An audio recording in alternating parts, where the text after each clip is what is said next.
میں آپ انشاءاللہ عز و جل قرآن پاک کی سورہ بقرہ کی آیت نمبر 28 سے 30 تک کی تلاوت، ترجمہ اور تفسیر صراط الجنان سنیں گے۔ بسم اللہ الرحمن الرحیم۔ ترجمہ، اللہ کے نام سے شروع جو نہایت مہربان رحمت والا ہے۔ کیف تکفرون باللہ وکنتم امواتا فاحیاکم ثم یمیتکم ثم یحییکم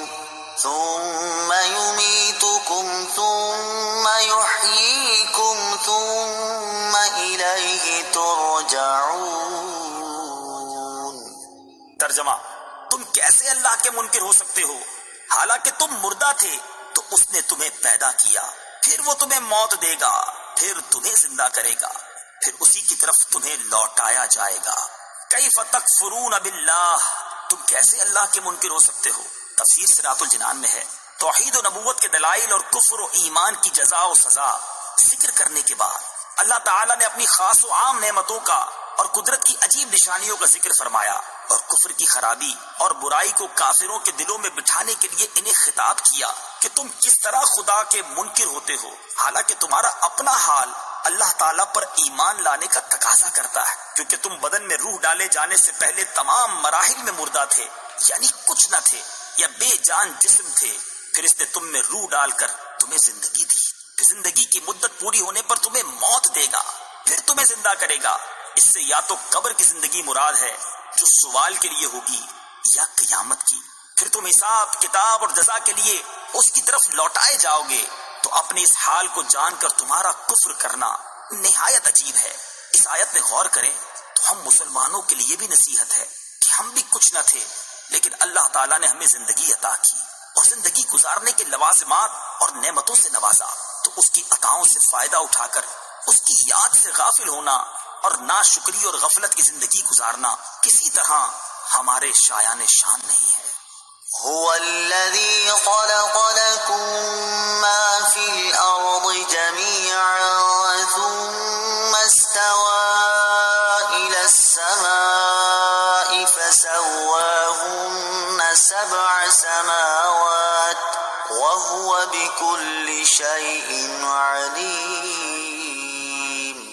ترجمہ، وہی ہے جس نے جو کچھ زمین میں ہے سب تمہارے لیے بنایا، پھر اس نے آسمان کے بنانے کا قصد فرمایا تو ٹھیک 7 آسمان بنائے، اور وہ ہر شے کا خوب علم رکھتا ہے۔ هو الذی خلق لکم، وہی ہے جس نے تمہارے لیے بنایا۔ تفسیر صراط الجنان میں ہے تمام انسانوں کو فرمایا گیا کہ زمین میں جو کچھ دریا، پہاڑ، کانے، کھیتی، سمندر وغیرہ ہے، سب کچھ اللہ تعالیٰ نے تمہارے دینی و دنیاوی فائدے کے لیے بنایا ہے۔ دینی فائدہ تو یہ ہے کہ زمین کے عجائبات دیکھ کر تمہیں اللہ تعالیٰ کی حکمت و قدرت کی معرفت نصیب ہو، اور دنیاوی فائدہ یہ ہے کہ دنیا کی چیزوں کو کھاؤ پیو اور اپنے کاموں میں لاؤ۔ جب تک اللہ تعالیٰ کی طرف سے کوئی ممانعت نہ ہو تو ان نعمتوں کے باوجود تم کس طرح اللہ تعالیٰ کا انکار کر سکتے ہو؟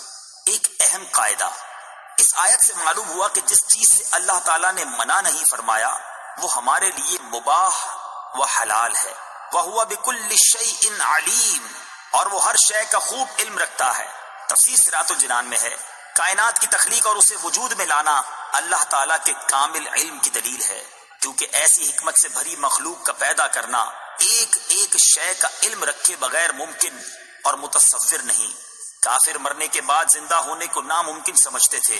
ان آیتوں میں کافروں کے اس عقیدے کے غلط و باطل ہونے پر ایک عظیم دلیل قائم کی گئی ہے کہ جب اللہ تعالیٰ قدرت و علم والا ہے اور جس میں حیات کی صلاحیت بھی رکھتا ہے تو موت کے بعد دوبارہ زندہ کرنا کیسے ناممکن ہو سکتا ہے؟ وَإِذْ قَالَ رَبُّكَ لِلْمَلَائِكَةِ إِنِّي جَاعِلٌ فِي الْأَرْضِ خَلِيفَةً قَالُوا أَتَجْعَلُ فِيهَا مَن يُفْسِدُ فِيهَا وَيَسْفِكُ الدِّمَاءَ وَنَحْنُ نُسَبِّحُ بِحَمْدِكَ وَنُقَدِّسُ لَكَ قَالَ إِنِّي أَعْلَمُ مَا لَا تَعْلَمُونَ۔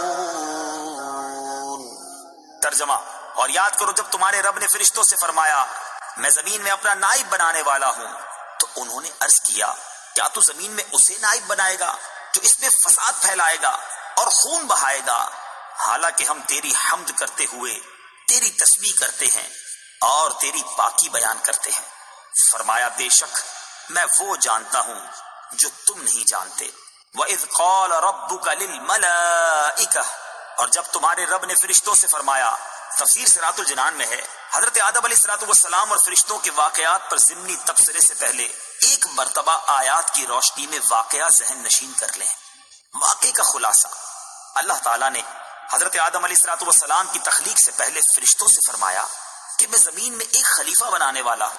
اس پر فرشتوں نے عرض کی اے اللہ عز و جل، کیا تو زمین میں اس کو نائب بنائے گا جو اس میں فساد پھیلائے گا اور خون بہائے گا، حالانکہ ہم ہر وقت تیری تسبیح و تحمید کرتے ہیں، یعنی تیری خلافت کے مستحق ہم ہیں۔ اللہ تعالیٰ نے فرمایا جو مجھے معلوم ہے وہ تمہیں معلوم نہیں۔ پھر اللہ تعالیٰ نے حضرت آدم علیہ السلام کی تخلیق کے بعد انہیں تمام چیزوں کے نام سکھا دیے، پھر ان چیزوں کو فرشتوں کے سامنے پیش کر کے فرمایا کہ اگر تم اس بات میں سچے ہو کہ تم ہی خلافت کے مستحق ہو تو ان چیزوں کے نام بتاؤ۔ فرشتوں نے یہ سن کر عرض کی اے اللہ عز و جل، ہمیں تو صرف اتنا علم ہے جتنا تو نے ہمیں سکھا دیا، ساری علم و حکمت تو تیرے پاس ہے۔ پھر اللہ تعالیٰ نے حضرت آدم علیہ السلام سے فرمایا اے آدم، تم انہیں ان تمام اشیاء کے نام بتا دو۔